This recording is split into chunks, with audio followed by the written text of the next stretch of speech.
வணக்கம், எல்லாருக்கும் வணக்கம். கச்சகல வேறுவே வைரவரப்பணம் சரணம் ஜெகன்மாதா புவனேஸ்வரி திரு சரணம் கதிரேவ குலபந்தார வேதாச்சாரியா திருப்பாரமப்பணம் சரணம் காச்சேதேவகுரி திரு கிணராமனகுரி திருப்பாரமப்பணம் சரணம் பரபம்ம ஸ்ரீபம் பெரேஸ்வரி நாராயணி பாபாஜி திருவணியப்பணம் சரணம் ஓம் ஸ்ரீம் காலபைரவாய கடாச்சம் ஓம் ஐம் சரணோ வீரேஸ்வரி ஓம் கிரீம் யோகபேஷபட்சம் சம் குரு வீரவாய் மங்களம் ஓம் ஸ்ரீம் கிரும ஜெகன்மாதா பிதா பிரபம்ம ஸ்ரீம வீர வைரவம் திருவடியப்பரம் சரணமம் கிரே நம சிவாய வைரவ சிவம் திரி விஷ்ணு ததாவாரஹ நட்சத்திர விஷ்ணு தேவசா யோகசகாண்டம் சே விஷ்ணு மாயா ஜெகத் குரு குருபர்மா குரு விஷ்ணு குருதேவோ மகேஸ்வரா குரு சாச்சார் பரபிரம்மா தஸ்மை ஸ்ரீ குருவே நமோ நம. ஜெயந்தி மங்களா மந்திரகாளி பத்ரகாளி கபாலி துர்கா சமா சிவராத்திரி சுவாசுதா நமஸ்துதே. மகாதேவீஷ வித்மஹே விஷ்ணுமூர்த்தி தீமஹே தன்னோ லட்சுமி பிரஜோதியாகாது. ஓம் சோனத்வஜாய வித்மஹே சோலஸ்தாய தீமஹே தன்னோ பைரவர் பிரஜோதியாது. இன்றைக்கி தேதி வந்து 6ஆம் தேதி 2ஆம் மாதம். நான் போன வாட்டி 2 சதஸ்லேயும் நான் வந்து 1ஆம் மாதம் சொல்லிட்டேன், தவறு. அதாவது 2ஆம் மாதம் 6ஆம் தேதி 2ஆம் மாதம் 2 கோசம் 2/6 வெள்ளிக்கிழமை அன்னைக்கு காலை மணி ஒரு 8 மணி போல் ஒரு ஜெகன்மாதா ஸ்ரீ யோகமாயா ஸ்ரீ புவனேஸ்வரி தேவி காசிகால பைரவி பைரவுடைய ஆன்மீக தகவல். இந்த சதஸ் வந்து 116வது சதஸ், அதாவது ஆடியோ 116வது சதஸ். 100 வீடியோ 100 சதஸ் தாண்டிட்டோம். போன வாட்டி 2 ஆடியோ நான் வந்து இந்த மாந்திரீகம் பாதிக்கப்பட்டவங்க எப்படி அது பாதிப்பு ஏற்படும், அது தெய்வ நல்லவங்களாக இருந்தும் தெய்வ நம்பிக்கை இல்லாத போது எப்படி பாதிப்பு அடைந்தது, இதோட அனுபவத்தை சார்ந்த உண்மையான சம்பவங்கள். 2வது ஆடியோ வந்து நான் வந்து மாந்திரிக தோஷம் இருந்தாலும் தெய்வ வழிபாடு செய்து எப்படி தப்பித்தார், இறைவன்கிட்டருந்து எப்படி தப்பித்தார் சொல்லிட்டு இது என்னோட அனுபவம், உண்மையான ஒரு நடந்த அனுபவம். அதனால் எல்லாரும் அவங்க இஷ்ட தெய்வங்களை நீங்கள் வழிபாடு செய்யணும், அது ரொம்ப முக்கியம். அதே மாதிரி சப்த ரிஷிகளில் உங்கள் நட்சத்திரம் என்ன நட்சத்திரமோ, ஏற்கனவே நான் வந்து இந்த கோத்திர ரிஷியை பற்றி நான் சொல்லியிருந்தோம் இல்லையா, இந்த நட்சத்திரம் இந்தந்த ரிஷிகள் வருவார். அது சப்த ரிஷிகள் மொத்தம் 7 பேர். ஆனால் கோத்திரம் வந்து 3000-4000 கோத்திர ரிஷிகள் இருக்கிறாங்க. ஆனால் இவங்க அத்தனை பேரும் 3000-4000 ரிஷிகளும் கோத்திர ரிஷிகளும் இவங்க அத்தனை பேரும் சப்த ரிஷிக்குள்ளே தான் அடக்கம். அப்போ ஒரு நட்சத்திரம் நான் ஏற்கனவே சொல்லியிருந்தேன், ஒரு அஸ்வினி நட்சத்திரம், பரணி, கார்த்திகை, மிருகசீரிடம், இந்த 4 நட்சத்திரத்தோடைய ரிஷி வந்து காஷிப ரிஷி கோத்திரம்னு சொல்லி நான் சொல்லியிருந்தேன். அதே மாதிரி ஒரு நட்சத்திரத்துக்கு ஒரு நட்சத்திர பைரவர் இருக்கார், அவர் மட்டும் மறந்துடாதீங்க. நட்சத்திர பைரவர்னால் இப்போ எடுத்துக்காட்டு அஸ்வினி நட்சத்திரத்துக்கு வந்து பேரையூரில் உள்ள ஞான பைரவர் அப்படின்னு ஒரு நட்சத்திரத்துக்கு ஒரு பைரவர் இருக்கார். அவர் நீங்கள் நினைத்துட்டு அருகில் உள்ள கால பைரவர் வழிபாடு. ஏன்னா இந்த பொதுவாக வந்து ஸ்ரீ பைரவர் வந்து வீட்டில் படம் வச்சு விளக்கேற்றுறோம். அது புவனேஸ்வரி அம்பாலும் ஸ்ரீ பைரவர் சொர்ண பைரவர் படம் வச்சு தான் வீட்டில் விளக்கேற்றுறோம்.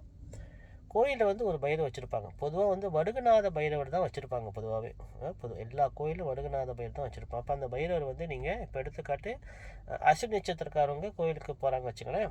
அப்போ அந்த பைரவருக்கு போய் வடுகநாத பைரவருக்கு போய்ட்டு அவங்க போய்ட்டு ஒரு பூசணிக்காய் விளக்கோ தேங்காய் விளக்கோ ஏற்றி அர்ச்சனை பண்ணி சுற்றி வரும்போது பிரார்த்தனை வந்து ரிஷிக்கு தான் பிரார்த்தனை வைக்கணும். என்னோடய குலகுருவான காஷிப ரிஷியோடைய ஆசீர்வாதம், என்னோடய பூஜை புனஸ்காரம் அவருக்கு போய் சேர்ந்து அவர் ஆசீர்வாதம் கிடைக்கணும்னு சொல்லி நட்சத்திர அடிப்படையில் ஒரு விஷயம் நினைக்கணும். 2வது வந்து நட்சத்திர பைரவர் ரொம்ப முக்கியம். நட்சத்திர பைரவர் ரொம்ப ரொம்ப ரொம்ப ரொம்ப முக்கியம். என்னோடய குலதெய்வமான நட்சத்திர பைரவரான பேரையூரில் உள்ள ஞான பைரவருடைய பிரார்த்தனை ஆசீர்வாதமும் எனக்கு வந்து கிடைக்கணும் சொல்லி 2வது பிரார்த்தனை வைக்கணும். 3வது நம்மளுடைய பிரார்த்தனை நம்ம செய்யணும். எப்பயுமே நம்ம வந்து ரிஷிகை மறக்கக்கூடாது, குலகுரு மறக்கக்கூடாது. 2வது வந்து நட்சத்திர பைரவர் மறக்கக்கூடாது. 3வதாக நம்ம வந்து கண்டிப்பாக எந்த ஒரு பைரவர் கும்பிட்டாலும் குடும்பவாசிகள் வந்து ஒரு அம்பாலை கண்டிப்பாக நினைக்கணும். விநாயகரை கும்பிட்டுட்டு முருகனை கும்பிட்டுட்டு அம்பாள் கண்டிப்பாக நினைக்கணும். உங்களுக்கு இஷ்டமான பிடிச்ச அம்பாள் ஒரு அம்பாலை சாத்தியமாக நீங்கள் வழிபாடு செய்யலாம். இது ரொம்ப முக்கியம். சரி, இப்போ இன்றைக்கி வந்து முக்கியமான என்ன தகவல்னால், நான் 2019 நான் வந்து ஒரு ஆடியோ என்னோடய யூடியூப்பில் பாருங்கள், 2019 ஒரு ஆடியோவில் நான் சொல்லியிருப்பேன். தனுசு வீட்டில் வந்து 6 கிரகங்கள் ஒன்றா சேருவதால் சில பாதிப்புகள் வரும் பூலோகத்தில் வந்து. இது பூலோக ஜாதகம். இதை வந்து யாருமே வந்து நம்ப வேணாம். இது பொய்ன்னு நினச்சிங்க. ஏன்னா பூலோக ஜாதகம் எப்போ சொன்னாலும் பொய்ன்னு நான் சொல்லுவேன். அது பொய்ன்னு நினச்சிங்க. ஆனால் நான் சொன்னது நடந்ததால் அது என்ன பரிகாரம் சொல்லணும்னா, எல்லாரும் பைரவரை கும்பிடுங்க, அதான் சொல்லுவோம். அதான் பரிகாரம். ஏன்னா பைரவர் தான் காலச்சக்கரத்துக்கு அதிபதி.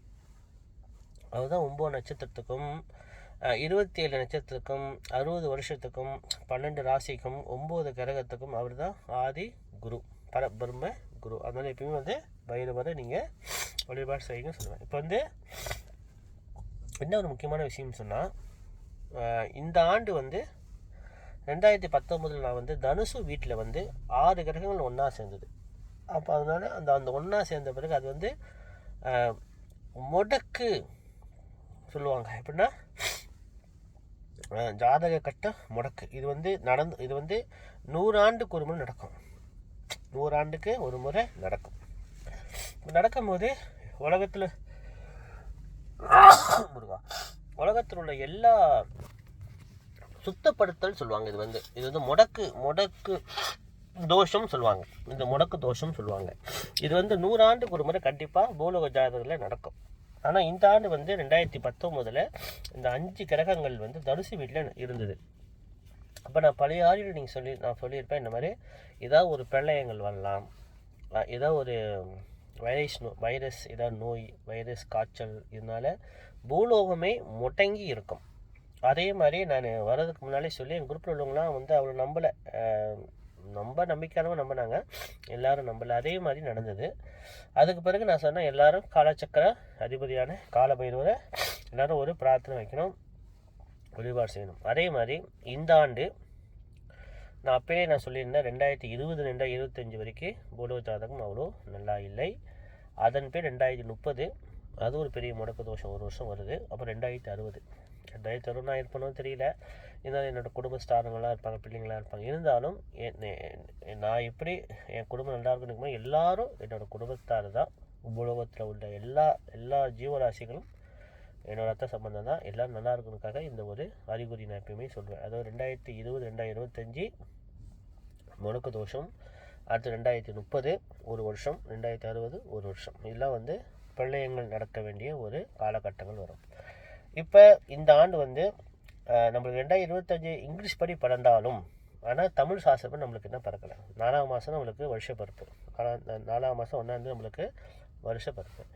இப்போ இந்த ஆண்டு வந்து 17ஆம் தேதி 1ஆம் மாதம் 2ஆம் மாதம். இப்போ இன்றைக்கி தேதி வந்து 6ஆம் தேதி 2ஆம் மாதம் 2026 வெள்ளிக்கிழமை. 17ஆம் தேதி 2ஆம் மாதம் வந்து கும்பராசியில் வந்து 5 கிரகங்கள் ஒன்றா சேருது. கும்பராசியில் 5 கிரகங்கள் ஒன்றா. இது வந்து ஜோதிட சாஸ்திரம் தெரிஞ்சவங்களுக்கு நீங்கள் கலந்து பேசுங்க. இப்போ குருமார்கள்லாம் இருக்காங்க, அவங்கள்ட்ட நீங்கள் உங்களுடைய ஆலோசனை கேட்கலாம். ஏன்னா இந்த ஆடியோ வந்து எல்லோரும் பார்க்குறாங்க, அதனால் எல்லோரும் தெரிஞ்சுக்கணும். இப்போ கும்பராசியில் வந்து 17ஆம் தேதி 2ஆம் மாதம் அன்றைக்கி வந்து ஒரு 5 கிரகங்கள் வந்து கும்பராசியில் ஒன்றா சேர்ந்து சிம்ம ராசியை பார்க்குது.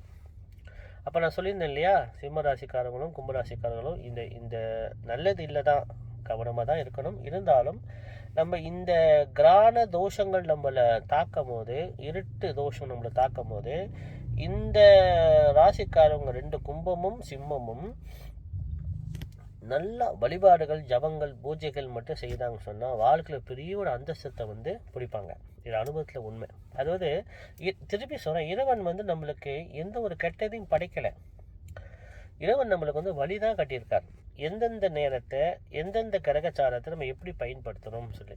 அப்போ 5 கிரகங்கள் கும்பராசியில் உட்காரும் போது, கும்பராசி வந்து காற்று சம்பந்தமான கப்பலில் பிரச்சனை, அப்புறம் நான் சொல்லியிருந்தேன்ல கடலில் நிறைய பிரச்சனைகள் வரும். இப்போ சிம்ம ராசியை பார்ப்பது அரசியல்வாதிகள், பெரிய தலைவர்கள், நம்மளை காப்பாற்றக்கூடிய தலைவர்கள், நம்மளுக்கு உதவியாக இருக்கிற தலைவர்கள், நம்ம நல்லா இருக்கணும் அவங்க தொண்டு செய்கிற தலைவர்களால் சில பிரச்சனைகள், நீ பெரியவனா நான் பெரியவனா, நீ செய்வனா ஆனால் எல்லாமே நன்மையாக தான் முடியும். நாரதர் ஒரு கழகம் நன்மையில தான் போய் முடியும். போன ஆண்டை விட இந்த ஆண்டு பர வருஷம் வந்து நல்ல ஆண்டு. அது இன்னும் பறக்கலை, இன்னும் ஒரு 3 மாதம் இருக்குது, இன்னும் பறக்கலை. இருந்தாலும் இந்த 17ஆம் தேதி 2ஆம் மாதம், இன்றைக்கி 6ஆம் தேதி 2ஆம் 2026 17ஆம் தேதி 2ஆம் மாதம் முடிஞ்சவரை இதான் கடைசி கும்பராசிங்க சிம்மராசிக்குள்ள கடைசி பிரச்சனை. இதை வந்து தாண்டிடணும். அப்போ இதை வந்து யோகமாக பயன்படுத்தணும். என்ன யோகமாக பயன்படுத்தணும்னா, கண்டிப்பாக ஒரு வசதியானவங்க நல்ல குருமார்கள் நீங்கள் கையில் வச்சுருப்பீங்க, அவங்கள வச்சு நீங்கள் ஹோமம் பண்ணிக்கோங்க. அப்படியே எனக்கு குருமார் இல்லை, எனக்கு சில வசதி இல்லைன்னா உட்காந்து மந்திர ஜபங்கள் பண்ணுங்கள். இப்போயே நீங்கள் ஆரம்பிக்கலாம். இப்போ நான் இன்றைக்கி தேதி வந்து 6ஆம் தேதியா, நாளையில நீங்கள் இன்னும் 10 நாள் இருக்குது பாருங்கள். டெய்லி காயத்ரி ஜபம் பண்ணலாம். உங்களுக்கு பிடிச்ச ஒரு அம்பாள் ஒரு காயத்ரி ஜபம் பண்ணலாம். ஆனால் என்னோட கருத்து என்னென்னா பைரவர் காயத்ரி கடைசியாக சேர்த்துக்கணும். அதுதான் உயிர். பைரவர் தான் உயிர். எல்லா மந்திரத்துக்கும் அவர் தான் உயிர். திருப்பி சார் அவரை ப்ரொமோட் பண்ணி பேசலை, நீங்கள் தெரிஞ்சுக்கணும். அப்போ இந்த கும்பராசிக்கு 17ஆம் தேதி ஆரம்பிக்கிற அந்த 5 கிரக கூட்டம் 21ஆம் தேதி 2ஆம் மாதம் வரைக்கும் இருக்கும். ஆனால் என்ன ஒரு சிறப்பை சொன்னால் 17ஆம் தேதி 2ஆம் மாதம் சூரிய கிரகணம் சம்பவித்து. ஆனால் மலேசியா சிங்கப்பூருக்கு தெரியாது, வெளி தேசத்தை வெளிநாட்டை பார்க்குது. அப்போ சில நாடுகளில் வந்து போர் நடக்கும், சண்டை. அது எந்த நாடு சொல்ல வேணாம், சில சண்டைகள் வரும். மக்கள் இந்த நாடு இல்லை, ஆசியாவில் மற்ற நாடுகளில் வந்து சில பிரச்சனைகள் வரும். ஆனால் மக்கள் ரொம்ப உயிரிழப்பு இல்லை, இருந்தாலும் அப்பப்போ கொஞ்சம் கொஞ்சம் இருக்க தான் செய்யும். அது ஆண்டவன் தான் நம்மளெல்லாம் காப்பாற்றணும். அதெல்லாம் நம்மளுக்கு நடக்கக்கூடாது சொல்லி எல்லாரும் அந்தந்த திசையில் உள்ள கோயிலில் உள்ள காலபைரவருக்கு யாகமும் அபிஷேகம் பூஜையும் செய்வது நல்லது. இப்போ 17ஆம் தேதி 2ஆம் மாதம் சூரிய கிரகணம் சம்பவித்தாலும் அது மக்களுக்கு தெரியாது. மக்களுக்கு கண்டிப்பாக அது தெரியாது. மலேசியா மக்களுக்கும் சிங்கப்பூர் மக்களுக்கும் இந்தியா மக்களுக்கும் தெரியாது.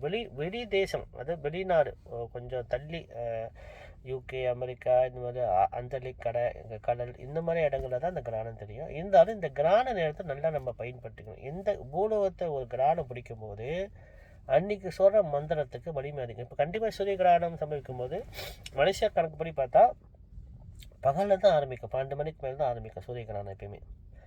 அதே மாதிரி அந்த 21ஆம் தேதி வரைக்கும் 5 கிரகம் கூட்டம் முடக்க ராசின்னு சொல்லுவாங்க. அது வந்து கும்பராசியில் இது நடைபெறுது. மோதவாதி 2019 வந்து தனுசு வீட்டில் நடந்தது. அதை விட குறைவு, வேகம் குறைவு. ஆனால் ஏதாவது ஒரு சின்ன இந்த கிரகணம் முடிஞ்ச பின் 5 கிரக கூட்டம் முடிஞ்சு ஏதாவது ஒரு சின்ன ஒரு பிரளயம், ஒரு சின்ன ஒரு பயம், ஒரு வைரஸ் நோய் கண்டிப்பாக கடல்லேருந்து வருது. இந்த நால்கால் பிராணிகள் வளர்க்குறாங்களோ அவங்களுக்கெல்லாம் பாதிப்பு. இப்போ வந்து கண்டிப்பாக மாடு வச்சுருப்பாங்க 4 கால், ஆடு வச்சுருப்பாங்க 4 கால், பன்றி வச்சுருப்பாங்க, அதுலேருந்து ஒரு வைரஸ் நோய் வரும். அந்த பன்றிகள்லாம் பாதிப்படையும். அந்த வளர்க்குறவங்களுக்கு கொஞ்சம் மனக்க வேதனை கொடுக்கும் இல்லையா, பண விரயமாகும். அந்த மாதிரி உள்ளவங்களாம் வந்து மந்திர ஜபம் பண்ணும்போது அவங்களுக்கு ஒரு யோகம் ஏற்படும். பாதிப்பு இருந்தாலும் யோகமாக வந்து அமையும், யோகமாக நம்மளுக்கு வந்து அமையும். அப்போ கடலில் ஒரு பெரிய எண்ணெய் சம்மந்தமான இடத்துல பெரும் பிரச்சனைகள் வரும். கப்பல்கள் மோதுற வாய்ப்புண்டு. திடீர்னு கப்பல் பாதிப்பு, பறக்கிற கப்பல், தண்ணி கப்பல், நல்லதும் உண்டு கெட்டதும் உண்டு. ஆனால் கெட்டதை விட இந்த விஷயங்கள்லாம் நடந்த பின்னால் வந்து நம்மளுக்கு யோகமாக அமையும். மக்கள் வந்து இது நடந்தவர்கள் நல்லது தான், இதெல்லாம் வந்தது நம்மளுக்கு வந்து ஒரு மக்களுக்கு ஒரு போன ஆண்டை விட இந்த ஆண்டு சில நன்மைகள் நடக்கும், நல்லா தான் வாழுவாங்க. ஆனால் உயிர் சேதம் ரொம்ப இல்லை. இருந்தாலும் நம்ம கொஞ்சம் கவனமாக இருந்துக்கணும் இல்லையா, அது நம்மளுக்கு ரொம்ப முக்கியம். சரி, இப்போ இந்த கிரகணம் வந்து சூரிய கிரகணம் 17ஆம் தேதி 2ஆம் மாதம் நடக்குது. ஆனால் 5 கிரக கூட்டம் 17ஆம் தேதி 2ஆம் மாதம் வரைக்கும் இருந்து 21ஆம் தேதி 2ஆம் மாதம் வரைக்கும் அந்த 5 கிரக கூட்டம் வந்து அது பின் ஒரு கிரகமாக பிரிஞ்சு கிரகங்கள் நகர்ந்து ராசி வீடு மாறி வருவாங்க. அப்போ இந்த கிரகணம் வந்து அடுத்தது 3ஆம் தேதி 3ஆம் மாதம் 2026 வந்து சந்திர கிரகணம் சம்பவிக்கும். எப்பயுமே வந்து 5 நாள் முன்ன பின்ன சூரிய கிரகணம் சந்திர கிரகணம் கண்டிப்பாக வரும். ஆனால் எந்த கிரகம் மலேசியா சிங்கப்பூர் தெரியும், இந்தியா தெரியும். சில கிரகணங்கள் தெரியாது, சில கிரகணம் தெரியும். அப்போ 3ஆம் தேதி 3ஆம் மாதம் நம்மளுக்கு சந்திர கிரகணம் அதுவும் ராகு கிரகஸ்ட சந்திர கிரகணம். இது கொஞ்சம் ஆபத்தானது தான். ஆனால் இதை வந்து நல்ல வழியை நம்ம பயன்படுத்திக்கணும். முடிஞ்சால் எல்லோரும் மந்திர ஜபங்கள், பூஜைகள், ஹோமங்கள் தனிப்பட்ட முறையில் செய்யுங்க. காசு இருந்தால் வசதி இருந்தாலும் செய்யுங்க. 3ஆம் தேதி 3ஆம் மாதம் 2026 சந்திரகிரகணம் சம்பவித்த பின் அது வந்து இரவில் தான் வரும். சந்திரகிரகணம் எப்பயுமே வந்து இரவில் தான் நடக்கும். எப்படின்னா இரவில் எப்படி இருந்தாலும் 12 மணிக்கு மேலே இரவு ஏஎம் உச்சி நேரத்துக்கு பிறகு அந்த நேரத்தில் வந்து கிரகணம் நடக்கும். அப்போ சூரிய கிரகணம் வந்து ஆரம்பிப்பது முன்னுக்கே மாத்ரு பித்ரு சிராதம் செய்யணும். சந்திர கிரகணம் நடந்தால் சந்திர கிரகணம் முடிஞ்சு மாத்ரு பித்ரு சிராதம் பண்ணணும் அப்படின்னு ஒரு விதி உண்டு. ஏன்னா கிரகண நேரத்தில் செய்கிற சிராதத்துக்கு, தர்ப்பணத்துக்கும், திலாயாகத்துக்கும் 1000 மடங்கு சக்தி அதிகம்னு சொல்லி நான் சொல்ல வேத சாஸ்திரம் சொல்லுது.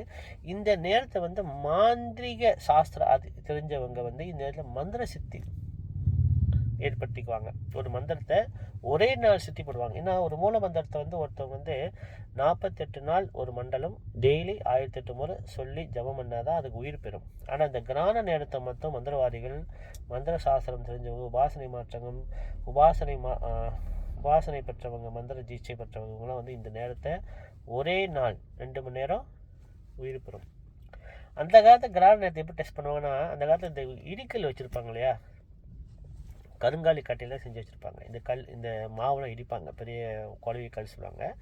அந்த குழவி கல்லோட அந்த இடிக்கிறது கட்டை கருங்காலி கட்டையில் செஞ்சு வச்சுருப்பாங்க. ஏன்னா அது உறுதியான மரம் இல்லையா. அப்போ இந்த கிரானத்தை நீங்கள் பார்த்தீங்கன்னா அது கட்டை கரெக்டாக பிடிக்கிற நேரத்தில் ஒரு பேசன்லேயோ ஒரு டப்பாவிலையோ தண்ணி பிடிச்சி அதில் அந்த கிரானத்தை நேரத்தை அந்த கட்டையை அப்படியே வச்சாங்கன்னா அப்படி டக்குன்னு இங்கிட்டு சாயம் அப்படியே நிற்கும். அதுக்கு அவ்வளோ ஒரு கிரான நேரம், அவ்வளோ ஒரு வைப்ரேஷன். அந்த கிரானம் முடிஞ்ச அப்புறம் டக்குன்னு அந்த கருங்காலி கட்டை அப்படி சாய்ஞ்சிடும். இதுதான் டெஸ்டிங். அது 3 மணி நேரம் உச்சம், பரிசம், மோட்சம் அப்படின்னு கணக்கு. அதை பற்றி பேசுவேன்னா ரொம்ப டைம் இழுத்து போயிடும். அப்புறம் தெரிஞ்சுங்க, இந்த 3ஆம் தேதி 3ஆம் மாதம் கிரானம் சம்பவிக்குது. அதுவும் சந்திர கிரானம். 17ஆம் தேதி 2ஆம் மாதம் சூரிய கிரானம். ஆனால் மலேசியா சிங்கப்பூர் தெரியாது. இதுதான் கும்பராசிக்கும் சிம்மராசிக்கும் நடக்கிற கடைசி கிரானம். இது இனிமேல் இதுதான் கடைசி கிரானம். இது ரெண்டு கிரானம். இது முடிஞ்சு 18 வருஷம் கழித்து திருப்பி வரும். அது பிறகு பார்ப்போம். இந்த நாள் இருக்குது இல்லையா. அப்போ இந்த அரசியல்வாதிகள், சிம்மராசி அரசியல் சம்பந்தமான வீடு, அரசாங்க டிபார்ட்மெண்ட் எல்லாமே பெரிய பெரிய மாற்றம் வரும். ஷேர் மார்க்கெட் டக்குன்னு மாறும். பெரிய அரசியல்வாதி டக்குன்னு ஒரு பெரிய உலகமே மாற்றம் வரும். அதே மாதிரி பெரிய அரசியல் உள்ள ராஜா குடும்பத்துக்கு பாதிப்பு வரும். ஒரு மரணமும் சம்பவிக்கும். அது எதுவும் சொல்ல வேணாம், கண்டிப்பாக நடக்க வாய்ப்பு உண்டு. ஆனால் இதெல்லாம் நன்மைக்கே. ஆண்டவன் திருப்பி சொல்கிறேன், இதெல்லாம் நம்மளுக்கு ஒரு நன்மையை தான் நம்மளுக்கு முடியும். சரி, இதை ஏன் நான் வலியுறுத்துறேன்னா, எப்பவுமே இந்த பூலோ ஜாதகம் சொல்லும் போது இதெல்லாம் பொய்ன்னு நம்புங்க. நான் பொய் சொல்கிறேன்னு நினச்சிங்க. ஏன்னா 2019 சொல்லும் போது பெரிய பதிவில் உள்ளவங்க கால் பண்ணி ஏயா இப்பெல்லாம் சொல்லி பயமாக இருக்குது யார் சொன்னேன். நான் சொன்னதை ஏன் நம்புறீங்க, பொய்ன்னு நம்புங்க. நான் சொன்ன நடந்த பிறகு வழிபாடு செய்யுங்க தானே சொல்ல போகிறேன். அடுத்த பிரச்சனை நம்மளுக்கு வரதான் போகுது. அப்போ இந்த வழிபாடு பூஜைகள் புனஸ்காரம் செய்யும்போது எல்லாம் குறைஞ்சி போயிடும் இல்லையா. நம்மளுக்கு மக்கள் நல்லா இருப்பாங்க இல்லையா. சொன்னாலும் தப்பாக போகுது, சொல்லாட்டியும் தப்பாக சொல்கிறீங்க. சொல்லாமல் இருந்தாலும் தப்பு, சொன்னாலும் தப்பு. இப்போ இதுதான் ஜோதிட சாஸ்திர விஷயங்கள் நம்மளுக்கே எழுதி வச்சுருக்காங்க. இதெல்லாம் இந்த பூலோக ஜாதகத்தை நல்லா படித்தவங்களுக்கு இந்த கணக்கு கரெக்டாக தெரியும். அடுத்தது நம்மளுக்கு 6ஆம் தேதி 3ஆம் மாதம் சனீஸ்வர பகவான் கும்பராசி விட்டு மீனராசிக்கு போகிறார். இது பயிற்சி, ராசி பயிற்சி. அதனால் மீனராசி ரொம்ப ரொம்ப கவனமாக இருக்கணும் எல்லா விஷயத்துலையும். முடிஞ்சால் காலபைரவி வழிபாடும் யாகமும் தனிப்பட்ட முறை செய்யுங்க. அப்படின்னா வருஷத்துக்கு ஒரு முறை யாகம் கலந்தாது செய்யுங்க, அது உங்களோட இஷ்டம். அப்போ 6ஆம் தேதி 3ஆம் மாதம் சனீஸ்வர பகவான் கும்பராசி விட்டு வாக்கிய பஞ்சாங்கம் படி, வரரிஷி வாக்கிய பஞ்சாங்கம் படி 6ஆம் தேதி தான் சனீஸ்வர பகவான் கும்பராசி விட்டு மீனராசிக்கு பயிற்சி ஆகிறார். ஆனால் சில திருக்கணித மேதைகள்லாம் என்ன சொல்கிறாங்கன்னா, சனீஸ்வர பகவான் மாறிட்டார். அது அவங்களோட நம்பிக்கை, அவங்களோட வழிபாடு, அவங்களுடைய தர்மம், அது அவங்க சொல்லட்டும். ஆனால் வாக்கிய பஞ்சாங்கப்படி, ரிஷி பஞ்சாங்கான வாக்கிய பஞ்சாங்கப்படி சனீஸ்வர பகவான் 6ஆம் தேதி 3ஆம் மாதம் 2026 கும்பராசி விட்டு மீனராசிக்கு போவது ரொம்ப ரொம்ப நல்லது. அது சில பேர் குரு வீட்டில் தான் சனி போகிறார், அதனால் நன்மை செய்வார். சில நன்மையும் உண்டு, சில பிரம்மஸ்தி தோஷமும் உண்டு. பிரம்மஸ்தி தோஷம் அது பிறகு நான் சொல்கிறேன். அதே மாதிரி இந்த ஆண்டு நம்மளுக்கு இன்னும் ஒரு வருஷம் பரப்புறதுக்கு இன்னும் ஒரு 3 மாதம் இருக்குது. இப்போ 2 மாதம் ஆச்சு. இன்னும் 2 மாதம் தான் இருக்குது. மேலே பார்த்தா 2 மாதம், இன்னும் பாதி வாரம் போதே. இன்னைக்கு தேதி 6, இன்னும் ஒரு 10 நாளில் பாதி மாதம் தாண்டிடுவோம். அப்போ அடுத்தது இந்த கிரானம் 2026 11ஆம் மாதம்தான் ராகு கேது பயிற்சி இடம் மாறுவாங்க. ராகு எங்கே போவார்? மகர வீட்டுக்கு வருவார். கேது எங்கே போவார்? கடக வீட்டுக்கு போவார். இப்போ எப்பப்போ வந்து பூலோக ஜாதகத்தில் இந்த ராகுவும் கேதுவும் கடகத்தை சிம்மத்தை தாண்டும் போது உலகங்களை வந்து பெரிய மாற்றத்தை கொண்டு வரும். உலகம் நிறைய அரசியல்வாதிங்க, நிறைய தலைவர்கள் மத்தியில் பெரிய மாற்றங்கள், புது புது சட்டங்கள் வரும், பெரிய பெரிய மாற்றங்கள் ஏற்படும். காசு விஷயத்தில் எல்லா தொழில்நுட்பத்திலேருந்து வளர்ச்சியிலேருந்து எல்லாமே ஒரு நல்லது நடக்கும். ஆனால் அடுத்த ஆண்டு இந்த 4ஆம் மாதம் பிறகு, வருஷம் பிறந்த பிறகு, சுக்கிர பகவான் தான் ராஜாதிபதி. ராஜாதிபதி சூரியன். இவங்க 2 பேரும் வந்து பொறுப்பெடுக்கிறாங்க. பொறுப்பெடுத்து என்ன செய்ய போகிறாங்கன்னா, பெண்களுக்கு யோகம் உண்டு. நான் ஏற்கனவே சொல்லியிருந்தேன் இல்லையா, ஆண்களை விட தாய்மார்கள், குழந்தை உள்ள தாய்மார்களுக்கு ரொம்ப யோகம் வரப்போகுது. அதை அவங்க நல்லா பயன்படுத்திக்கணும். ஜபம், பூஜை, ஹோமங்கள் ஜபம் பண்ணிங்க. அதே மாதிரி 2027 தனிப்பட்ட முறை செய்த பிஸ்னஸ் மேன்காரங்களுக்கு வியாபாரம் அவங்களுக்குலாம் யோகம் இருப்பது. பிறகு ஒன்று ஒன்றா சொல்கிறேன், ஒரு இந்தந்த டைம் நடக்கும். அப்போ தான் மக்கள் தடுமாற மாட்டாங்க. ஆனால் இந்த ஆண்டு வந்து இந்த 3ஆம் மாதம் வருகின்ற இந்த 2ஆம் மாதத்தில் 17ஆம் தேதியிலேருந்து 3ஆம் மாதம் 6ஆம் தேதி வரைக்கும் நிறைய மாற்றங்கள் பூலோகத்தில் நடக்க போகுது. ஆனால் எல்லாம் நன்மைக்கு, எல்லாமே நன்மைக்கு. இந்த ஆடியோ கேட்குற குருமார்கள், ஆலய தலைவர்கள், சங்க தலைவர்கள், ஆன்மீகத்தில் உள்ள சங்க தலைவர்கள், குருமார்கள், தீட்சை பெற்றவங்க, இவங்கெல்லாம் வந்து என்ன வேண்டுகோள்னா, இந்த நேரத்தை நல்லா பயன்படுத்திங்க. நிறைய யாகங்கள், நிறைய மந்திர ஜபங்கள் இதெல்லாம் பண்ணுங்கள். மக்கள் நல்லா இருப்பாங்க. மக்களுக்கு சொல்லிக் கொடுங்க. பைரவர் வழிபாடு ரொம்ப ரொம்ப முக்கியம். புவனேஸ்வரியும் பைரவ வழிபாடு ரொம்ப பூலோகத்துக்கு ரொம்ப முக்கியம். பூலோகத்துக்கு ரொம்ப முக்கியம். ஆனால் இந்த இந்த இந்த ராகு கேது பேச்சு இப்போ கிரானம் வந்த பிறகு 17ஆம் தேதி 2ஆம் மாதம் பிறகு சின்ன வைரஸ் நோய் வரதான் செய்யும், புதுசாக வரும். ஆனால் அதெல்லாம் அரசாங்கம் கட்டுப்பாட்டு கொண்டு வந்துடுவாங்க. 2019க்கு வர கிரானத்தை விட இது எவ்வளோ வேகம் குறைவு தான். ஆனால் இருந்தாலும் ஏதாவது சின்ன பயமுறுத்திக்கிட்டு இருக்கும். ஆனால் அரசாங்கம் அதை நம்ம மக்கள் எல்லாம் பயன்படுத்தி எப்படின்னா காப்பாற்றிடுவாங்க. அதுக்குள்ளே இருக்க வைரஸ் உள்ள மருந்து, அது வேக்சின், அதுக்குள்ளே அந்த பாதுகாப்பு கவசம், இதெல்லாம் அரசாங்கம் நம்மளுக்கு ஒரு நல்ல ஒரு தெளிவி கொடுத்துருவாங்க. அதுவும் பயப்பட வேணாம். இருந்தாலும் நம்ம கொஞ்சம் கவனமாக இருக்கணும். நான் வந்து இந்த 17ஆம் தேதி 1ஆம் மாதம் காசிக்கு போய் 21ஆம் தேதி வந்துட்டோம். அடுத்த காசி யாத்திரை வந்து 5ஆம் மாதம் 28ஆம் தேதி திருப்பி நான் ஒரு 10 பேர் போகிறோம். 6 பேர் போகிறோம். ஒரு எங்கள் குரூப்பில் சேர்ந்த ஒரு தாயாருடைய ஆஸ்தியை எடுத்துக்கிட்டு போயிட்டு அங்கே யாகம் பண்ணி, திலா யாகம் பண்ணி, பைரவ யாகம் பண்ணி அந்த ஆஸ்தியை பூமி தரங்கம் பண்ணி நாங்கள் போகிறோம். அது கண்டிப்பாக நான் வந்து அப்டேட் பண்ணுவேன். அந்த நேரத்தில் கண்டிப்பாக நான் வந்து எல்லாருக்கும் நான் இதை பற்றி நான் விளக்குவேன். காசிக்கு ஏற்கனவே காசி பற்றி கொஞ்சம் விளக்கியிருக்கேன். காசினா என்ன, அங்கே பர்மாசி தோஷம் தான் நிவர்த்தி பண்ணது, இதெல்லாம் உங்களுக்கு நான் திருப்பியும் ஒரு விளக்குறேன். 2வது வந்து அடுத்த வாரத்தில் நான் வந்து ராசி பலன் நான் சொல்லலாம். ஏன்னா 2018 நான் கடைசியாக சொன்ன ராசி பலன். ஏன்னா எனக்கு தெரியும் 2019 2020 வரைக்கும் பூலோக ஜாதகம் கொஞ்சம் ஆடி போயிருக்கும். இந்த நேரத்தில் உனக்கு அந்த யோகம் வரும், இந்த யோகம்னு சொன்னால் கேட்ட பிறகு ஏன் அப்படி அள்ளி விட்டு அடையிறாங்கன்னு சொல்லி நம்ம ஜோசியத்தை குறை சொல்லுவாங்க இல்லையா. ஜோதிட சாஸ்திரத்தை எழுதி வச்ச எல்லாத்தையும் குறை சொல்லுவாங்க, சொன்னவனையும் குறை சொல்லுவாங்க, எழுதி வச்ச ரிஷிகளையும் குறை சொல்லுவாங்க. அப்போ இனிமேல் நான் வந்து ராசி பலன் சொல்கிறேன். அதனால் காசிகார பைரவி, பைரவ சரணம், ஜெகன்மாதா புவனேஸ்வரி, திருவிசரணம், கிரி நமசிவாய, பைரவ சிவம். இன்றைக்கி தேதி வந்து 6ஆம் தேதி 2ஆம் மாதம் 2/6 வெள்ளிக்கிழமை காலை மணி 8 மணி போல். எங்கேருந்து நான் பேசுகிறேன்னு சொல்லிடுறேன். நான் மலேசியா குருக்கள், என் அப்பா அம்மா மலேசியாக்காரங்க தான், மலேசியாவில் பிறந்தவங்க தான். நான் வந்து பஞ்சடாலாம் ஃப்ளைட் முன்னுக்கு பிள்ளைங்களை ஸ்கூலில் விட்டுட்டு வந்துட்டு கிண்டர்கார்டனில் ஒரு ஆளையும் ஒரு ஆள் பொண்ணை வந்து விவேகானந்தா ஸ்கூலில் தமிழ் ஸ்கூலில் சேர்த்துட்டு பையனை வந்து கிறிஸ்தா கிண்டர்கார்டனில் விட்டுட்டு நேராக வந்து இந்த ஆன்மீக தகவலை சொல்லிடணும். ஏன்னா 17ஆம் தேதி 2ஆம் மாதம் ரொம்ப முக்கியத்துவம் பெறும். ஏன்னா சூரிய கிரகணத்தை நழுவுட்டாதீங்க. அடுத்த கிரகணம் 3ஆம் தேதி 3ஆம் மாதம் 2026 நழுவுட்டார் சந்திர கிரகணம். 6ஆம் தேதி 3ஆம் மாதம் 2026 வந்து சனி பயிற்சி. 5 கிரகம் கூட்டம் வந்து இப்போ 17ஆம் தேதி நடக்க போகுது. ஜாதகத்தை போய் சொன்னால் ராகு கேதை பாருன்னு சொல்லி சாஸ்திரம் சொல்லுது. என்ன அர்த்தம்?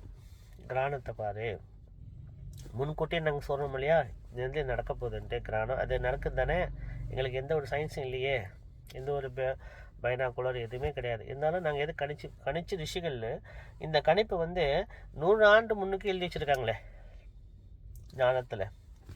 எப்படி சொல்லுங்கள் பாப்பா, நடக்க போகுது, இது வரப்போகுது, எப்படி சொல்லுங்கள் பாப்பா. இதெல்லாம் நம்ம கையில் ஒன்றும் இல்லை, எல்லாம் ஆண்டவன். அது பரபிரம்மஸ்வரூபமான காசி கால பைரவருடைய ஐதீகம்.